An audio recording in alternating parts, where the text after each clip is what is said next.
Yeah, the program is held this morning on ITV, and now we're going straight to our first talking point. And you know, every Monday morning, aviation comes first. And here we're going to be looking at the value, placing dollar ahead of safety is a case study of Nigerian Airways. And you know, your number one aviation freak, a man who has gone far and wide, you know, when it comes to aviation program and event, whose details on the screen is of course most time fit to look at this issue, you know, by virtue of CFAO, a conference that took place, ICAO conference that took place in 2017. He was made an aviation expert, so no longer freak, but he still prefer to be called freak. And don't also forget, he doubles as an estate surveyor and valuer.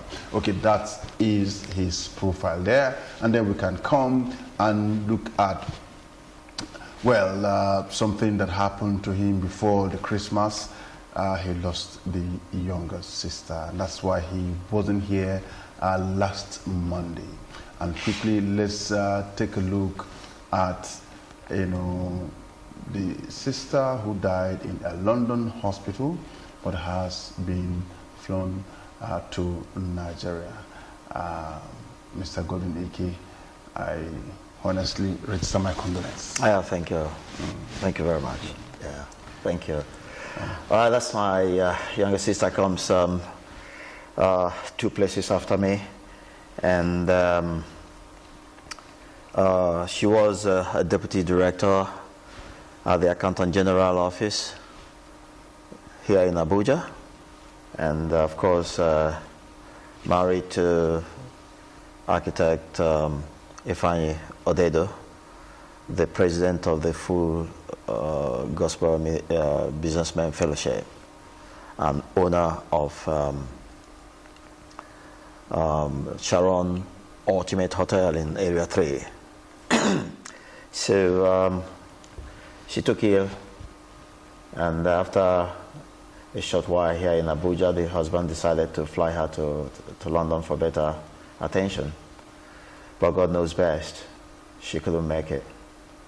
And her body was repatriated to Nigeria on Saturday morning by British Airways. And so here we are. She will be buried sometime on the 7th of February. On the 7th of February, she will be buried in her husband's hometown, Nobi, in Anambra State. So I would say, may her soul rest in perfect peace. Perfect peace. Yeah. Okay. Yeah. Okay, now moving on to the subject matter for today, which is placing dollar ahead of safety. It's a case study of Nigerian Airways. Why are we looking at that? Joe, this is another lest we forget. After the Yuletide, we're expecting people to begin to troop back to their places of work, some leaving their various villages, back to Lagos, back to Kano, back to Kaduna, back to Abuja, and more often than not, flying. And others will go by road. As a matter of fact, safety, I continue to say to anyone that bothers to listen to me, safety is uppermost in everything. Not just only in flying, not only in driving, but in everything we do in life. We should be safety conscious and make sure that we place safety above everything else. Now, this particular, and by the way, only last night, my security man returning from the Nigeria Republic, all the way from the Nigeria Republic, got right into Abuja here at 9 p.m. and got slaughtered by a daredevil driver. And they crashed, and he died just last night. I got information only this morning on my way to the studio. So we need to get careful and ensure that we're diligent at all times in everything we do as a people and as a nation. This particular accident happened years ago. As a matter of fact, at the time in question, I hadn't given the kind of attention I give to aviation today. And I actually, lost a friend in that crash who was a staff of the African International Bank, AIB. I mean, it was an offshoot of the then Bank of Credit and Commerce International. You remember that? That bank survived only in Nigeria. Worldwide, it went down. BCCI went down, but transmuted to African International Bank in Nigeria. The young man, Daudu, was doing his first self-sponsored Hajj and was on his way back when we heard that their plane crashed shortly after takeoff in the deserts of Saudi Arabia. And you just went down that way. And then thinking through about the need for us to do what is right all the time and ensure that people are flown back to their various destinations, I thought I should do this lest we forget. And so it's why should we just allow that to die without even digging deep what happened, and punitive measures for those who are on the ground and they knew that it wasn't well with that? I've investigated the accident and read through the reports and then from various sources. I've gotten all the facts, and I tell you, Joe, it's ugly. That's why I titled it Placing the Dollar Ahead of Safety. That accident had no business taking place. Had they placed safety ahead money, ahead of profit, yes, it wouldn't have happened. But anyway, okay, let's start. Let's get to clip one and get started with this. Are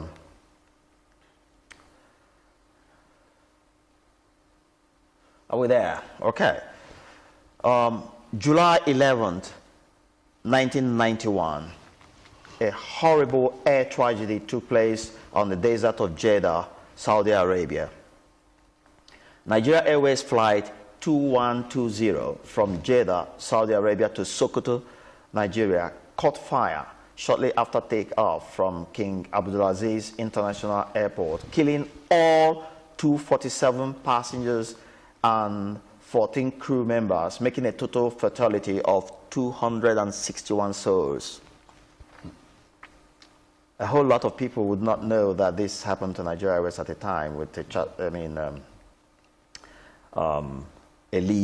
a wet leased plane. The aircraft was a Douglas DC-8 operated on a wet lease by Canadian Nation Air for Nigeria Airways. Built in 1968, the Douglas DC-861 was owned by Nolly Air, operated by Nation Air, and wet leased to Nigeria Airways, who in turn subleased to Holtrade Services.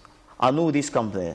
They were one of the customers of the then BCCI. I was a young importer then, operating with BCCI before it transmitted to African International Bank, AIB. And then Holtrade was a very respectable organization that handled a whole lot of these Hajj operations and other import and export businesses. They were quite huge at the time. And so, getting back to this, I'll repeat this so I can complete it. The aircraft was a Douglas DC-8 operated on a wet lease by Canadian Nation Air for Nigeria Airways. Built in 1968, the Douglas DC-861 was owned by Nolly Air, operated by Nation Air, and wet leased to Nigeria Airways, who in turn subleased to Holtrade Services to transport Nigerian pilgrims to and from Mecca. And let me explain to you quickly about, when you hear about wet lease, it follows that you also have dry lease, in aviation. And wet lease simply means that an owner of an airplane supplies you the airplane along with their own crew. Along with the manpower? Yes, to fly the airplane. That is wet leasing. That means Canadians and whatever pilot, whoever was the pilot that they employed, flew and manned the airplane. That's wet leasing. If you say it's a dry lease, you take the airplane and use your own crew. Pilot or crew. Yeah, that's correct. So that's the difference between wet lease and dry lease. Yeah, but at what point should an airline demand for wet lease or dry lease? No, it depends on the situation of the airline. It really depends on the situation. If you don't have and of course, the cost of it. One is more expensive than the other. I mean, the wet lease is usually more expensive than dry lease, and it's always usually for short term. I mean, like it happened, Nigeria Airways wet leased it, brought the airplane along with I asked crew. that question, you know, it is on record that when Nigeria Airways was on the skies, it has the best brain when it comes to pilots. Oh yeah, they had the Nigeria Airways had what those guys did. I tell you, the Nigeria Airways pilots that are new could never. Although the pilots, in all fairness to them, by the time we get to part 2 and people will really hear the true story of. That's why I asked my viewers, stand by for next week when we will do part 2 of this. That's when you will hear all the ugly and shocking stories about what happened to that airplane and why it crashed. Because the pilots were not informed that some technical things were wrong, and some project manager was busy announcing, please, we must leave now. We must leave now. We don't want to lose our contract. We must leave now. More of not losing contract than safety. And the engineers wanted to do something to the tires of the airplane. And of course, sadly too, you know, tires of airplanes are not inflated with ordinary air like that of cars. They are inflated with nitrogen gas. And the nitrogen gas tanks in that airplane were all empty. And they couldn't find any to borrow immediately. So it was going to take a little while for them to do that. They said, no, leave it that way. They leave it that way. Anyway, next week we're going to hear all the ugly details and see and hope that nobody ever allows such a thing happen in Nigeria. Not anymore. Okay. Although this one, you know, was a foreign airline, wet lease, and went to Saudi Arabia. The engineers there wanted to actually help and get something from somewhere to have the tires inflated. But the contractors say, no. If we lose more time, we'll lose this contract. Let's just manage. Let's manage. And that's how they managed and went and slaughtered 261 souls. That's crazy, isn't it? Crazy. So let's move to clip 2, please. Here we go, Joe. The flying crew included 47-year-old Captain William Allen, who was a former Canadian Air Force pilot and who, at the time of the crash, had logged 10,700 flight hours with 1,000 hours in the airplane type. So it's an old and experienced pilot. Whooping 10,700 hours put in. And with the DC-8, he had done 8,000 hours. I mean, sorry, 1,000 hours. Okay. He had done 1,000. No, the model of the airplane that he flew when he crashed. Like the Douglas DC-8. The aircraft model. That's right, the aircraft model. He done 1,000 hours. But cumulatively, flying other airplanes, including the war jets that he flew as an Air Force officer in Canada, he had put in 10,700 hours of flying. It's not a mean thing, Joe. It's not a mean thing. Counting from 1 hour, traveling from Abuja to Lagos and back 2 hours, counting them one by one into thousands and accumulating 10,700 hours. It's not mean. It's quite huge. That's a whole lot of experience there. And for such a pilot to be slaughtered by the carelessness of some individuals on the ground, because if they had been informed about the silly things going on, they would never have flown that airplane. So that is purely human error. That's correct. You know, negligence, carelessness. Yeah, so we're in clip 2. The flying crew included 47-year-old Captain William Allen, who was a former Canadian Air Force pilot and who, at the time of the crash, had logged 10,700 flight hours with 1,000 hours in the airplane type. 36-year-old first officer, that's the co-pilot, Kent Davish, who had logged 8,000 flight hours, of which 550 hours were in type, was the pilot in control. As the young co-pilot was the one that was flying out of, yes, pilot in charge, during the doomed flight out of Saudi Arabia. Victor Fair was the 46-year-old flight engineer. He had logged 7,500 flight hours, all highly experienced ones, both young and old, very experienced, of which 1,000 hours were in type. The aircraft which departed King Abdulaziz International Airport, Saudi Arabia, for Abubakar III International Airport in Sokoto, Nigeria, reported multiple problems shortly after takeoff. Watch that. Okay, we're not seeing it on our own TV here, but for those watching from outside, you will notice the attached embedded photo. That was a reconstruction of the way fire was trailing the airplane soon after it got into the air. Next week, you're going to hear details of how that happened. Clip 3. Let's run to clip 3 very quickly. The aircraft caught fire on the runway during departure without the knowledge of the flying crew. As fire warning systems were not present in the wheel well. You know the wheel well?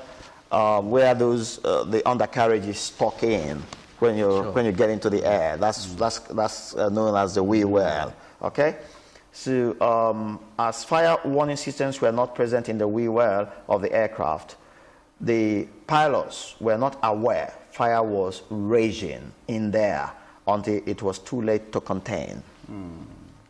Captain William Allen had mistakenly identified his flight as Nation Air 2120 rather than Nigerian 2120, leading to confusing the air traffic controller, who was simultaneously receiving similar pressurization failure report from a Saudi Arabian flight. I will explain this after reading through. It sounds contradictory. Yeah, I will explain it. Although the mix-up lasted for about 3 minutes, investigation showed that the error did not contribute to the outcome of the fatal flight. The flying crew only knew about the fire when one of the flight attendants rushed into the cockpit and announced, "Smoke in the back, real bad."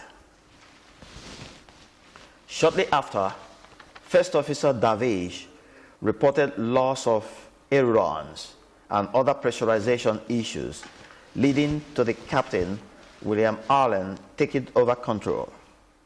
Realizing the mistake, the traffic controller quickly directed flight 2120 to any of the runways. What had happened, Joe, was that because of not inflating those tires, details of which we're going to see next week, and hurrying off they had to taxi 5 miles. You know, the King Abdulaziz airport is a huge airport in Saudi Arabia. Massive place. With land, enough land mass. That's correct. So their takeoff point was 5 miles from where they left from. Okay, so in the process of taxiing with deflated, tire, there was, and then in a scorching sun of almost 35 degrees centigrade on that particular morning of in Saudi Arabia. Of course, the tires were already heating up. Yeah, but when that was going on, yeah, is there no official of the King Abdulaziz Airport that noticed that something was wrong? No, nobody noticed. What happened was that when they did the 5 kilometers to the takeoff, 5 miles actually, which is almost some 0.5 kilometers of taxiing to the point of takeoff.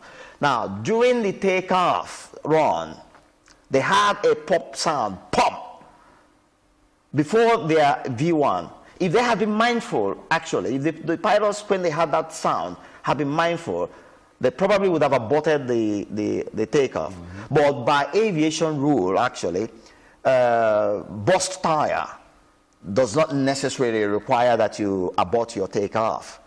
But then they went on with their takeoff run until they hit the 80 knots, 90 knots, and then the V1. And of course, at V1, it's too late. You can't safely stop the airplane. You must take off. So, not realizing that they lost a tire, and of course, the wheels were now rubbing on the runway, and of course, yes, and ignited the rubber of the burst wheel. You understand? And then getting up into the air, they got up with. They took fire. up their, that is the retraction of the undercarriages. So what did they do? They just invited fire into the well wheel and closed them up. And so this fire continued to smolder in there and burned. You are going to see some of the photographs, and burned through the entire fuselage. And people started dropping off the aircraft as it was flying. I'm going to show you a reconstruction of that, and you see that was horrible. Horrible. So right from almost 12 kilometers, to the point of crash proper, bodies were dropping along, and then the rest that were still. I'm sure those people that were dropping off the sky may, do so because they were. No. It wasn't their fault. Things have melted away under their seats. So the seats just gave way and took them all the way down with fire. Horrible. I was thinking they did that deliberately. No. Because, they tucked in burning tires into the wheel well, and then it smoldered on there and burnt and melted all the, the wheel well is under the fuselage, and of course the seat is in the cabin is sitting on the panel of the fuselage. So when everything burnt away, the seat just gave way and dropped into the skies, all the way to the ground.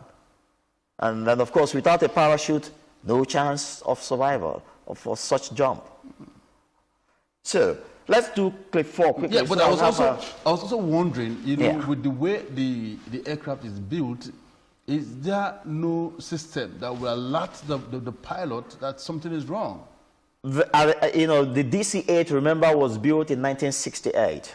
It was one of the old but rugged airplanes, built way back in 1968.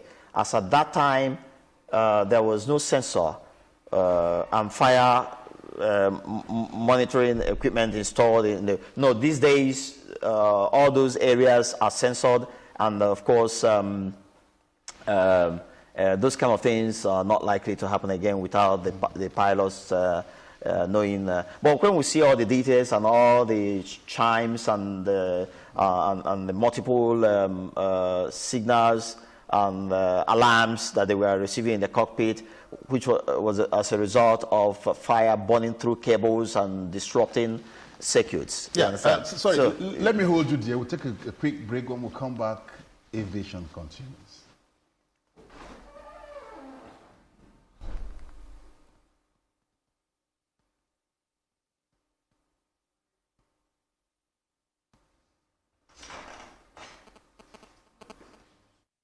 You work at it, and it just feels like it isn't working. What I have found out is the harder you work, the better chance you have at getting what it is you want.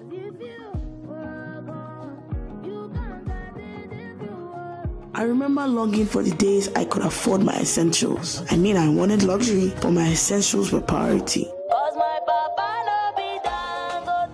Patience, I have figured, goes a long way, even when it doesn't seem like it's for you.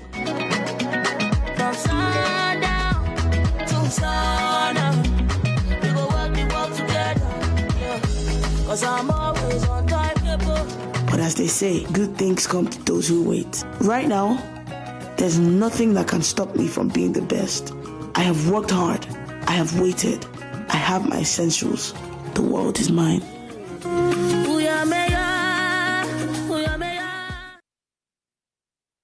Yeah, as I said this morning on ITV, and we're looking at, placing dollar above safety, a case study of Nigerian Airways and Flight 2120. Flight 2120, Nigerian Airways. You know, all these flights have their names, and it's only an aviation expert or a freak that knows all of that. We're just trying to catch up, and I'm sure we're not doing badly when it comes to that. Okay, right. Quickly, let's continue. Yeah, clip 4. If we get to clip 4, then we'll be able to take a few look. Take a look at that photograph on the left. That's a reconstruction of what happened to that airplane. Can you see human bodies on fire dropping off the airplane? Yeah. That truly happened, during that crash. It was horrible. And then take a look at the picture on the right, and you see that is a completely burnt out bits and pieces of the airplane crashed into. This is the real life photo of the scene of the crash proper. The left one is a reconstruction to show what transpired and how the plane was on fire and how people were dropping off. That was a reconstruction photograph. But the right one is a real life photograph at the scene of the crash proper. Everything torn into shreds and completely burnt out. Human beings could not even be identified and recognized. So let's get on with it. About 18 kilometers, that equivalent of 11 miles, an equivalent of 9.7 nautical miles from the airport, the plane began to experience, in-flight breakup, and a number of bodies falling out of the aircraft, an indication that the fire by that time had completely consumed the cabin floor. Just a few miles short of the runway, the melting aircraft became uncontrollable and crashed, killing everyone still left in the cabin.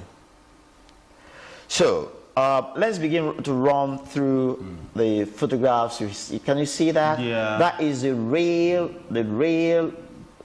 site of the eventual crash. Everything completely torn into shreds and burnt out completely. That was the Nigeria Airways 2120. With this kind of scene, was it possible for the black box to be found? Oh yeah, black boxes are built in such a way that they resist fire. You'll be amazed that on that day, the black boxes were, there are 2 of them usually, and funnily enough, they are called black boxes, but the color is actually orange color. But it has a nickname of black boxes. One records the flight data, and the other one records voice, the cockpit voice, the conversations that the pilots have, either with between themselves or amongst themselves, with the crew. And then, the conversations with the control tower, they all get recorded in there. And then what the pilot is doing, how he moved, and all those are also recorded on a different, so there are 2 of them actually. One is a voice recorder and the other one is a flight data recorder. So they were able to pick up those because they are built to resist fire and to resist impact. It's an awesome equipment. So no matter what the level of impact, scarcely do you really find one so destroyed that you can get information out of it. This one would have thought that it would have burnt out, but some information was gotten out of it actually. By next week we're going to see more details and understand what. So this is the falsification. Keep us on this particular photo. Let me explain something. If you look at those figures, you see that some figures were written over others. Can you see? Can you see the dark ones there? So there were those people when they found out that they couldn't pump those tires, began to falsify figures in order to prove to the pilots that all was well. Because that was all the document that pilots required to convince themselves that before takeoff. Yes, all was well. So, you know, but they were actually... No, but when this happened, yes. I'm sure many airlines and pilots would have, you know, getting wind of what happened. But since then, have we had a system whereby the pilots or those on the crew will ensure that all is well before? Well, it's still a human endeavor, Joe. That's why we say that the cheapest way, the easiest way is the way of honor. Those who do this job must know that lives depend on them. The lives of people, the crew, the passengers are on their hands. And then when you do anything unacceptable, you have blood on your hands. And they must know this, because it's all about training and getting people to understand that you are trusted to do this job diligently. What about punitive measures after this has been That is the sad part, that I totally personally disagree with the international law. I mean, when they carry out investigation, they say it's not to apportion blames, but to identify what went wrong and ensure it doesn't happen again. And I am saying no. This law must be changed. We must begin to punish people.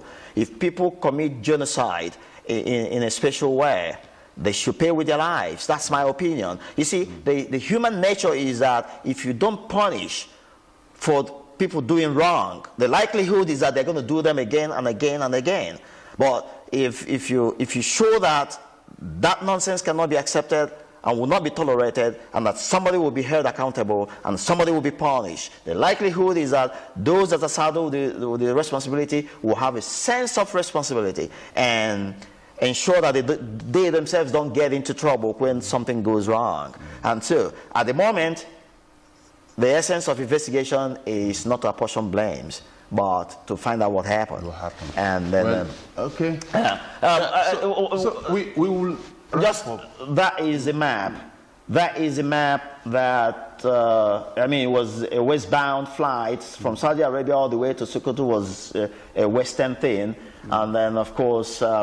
The plane had hardly made 10 minutes of takeoff journey before it came down. That is the airplane there, sitting on the ground, the Douglas DC-8, built 1968, but was still doing pretty well. If the ground crew had done its job, that plane would never have crashed. Okay, that plane definitely will and never that crash. is the reconstruction of the crash scene where it eventually came down. The ball of fire and smoke that erupted, and that is plane shortly after takeoff as fire was trailing it behind. That is another reconstruction. Okay, that's where we'll continue from next week. We'll definitely show you this clip. And of course, our brothers, our Muslim brothers worshipping during the Hajj, in Mecca.